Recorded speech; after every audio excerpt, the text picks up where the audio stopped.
আসসালামু আলাইকুম। কোন দোয়া পড়িলে সারাদিনে সওয়াব পাওয়া যাবে? আমরা সারাদিনে অনেক ভালো মন্দ কাজ করে থাকি। যে ব্যক্তি ফজরের নামাজের পর তাসবিহ 3 বার পাঠ করবে, সে সারাদিন তাসবিহ পাঠের সওয়াব পাবে।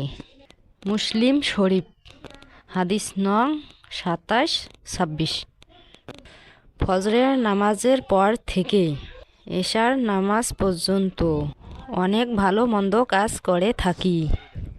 খারাপ কাজগুলো যদি করি তাহলে সেটার কোনো লাভ পাওয়া যায় না।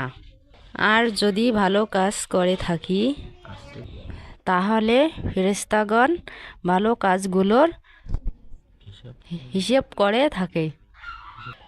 দোয়াটি হলো সুবহানাল্লাহি ওয়া বিহামদিহি আদাদা খলকিহি, সুবহানাল্লাহি রিদা নাফসিহি, সুবহানাল্লাহি জিনাতা আরশিহি, সুবহানাল্লাহি মিদাদা কালিমাতিহি। ফজর থেকে এশা পর্যন্ত যতবার পড়বেন তত লাভ হবে। অর্থ: আমি আল্লাহর পবিত্রতা বর্ণনা করি, তার সৃষ্টি সংখ্যা পরিমাণ। আমি আল্লাহর পবিত্রতা বর্ণনা করি, তার সন্তোষ পরিমাণ। আমি আল্লাহর পবিত্রতা বর্ণনা করি, তার আরশের ওজন পরিমাণ।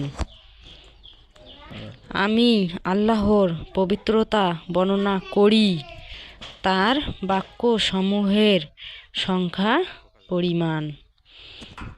মুসলিম, তিরমিজি, নাসাই। সারাদিনে আমরা ভালো কাজ করার চেষ্টা করব, খারাপ কাজ থেকে বিরত থাকব।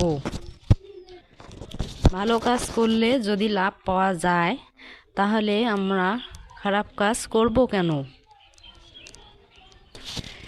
নিজেকে সবসময় আমরা হেফাজতে রাখার চেষ্টা করব। পরিবারের সবাইকে হেফাজতে রাখার চেষ্টা করব, যেন আল্লাহ তাআলা সবাইকে হেদায়েত দান করে। আমরা হযরত মুহাম্মদ সাল্লাল্লাহু আলাইহি সাল্লামকে অনুসরণ করে চলব। আমরা এই দোয়াটি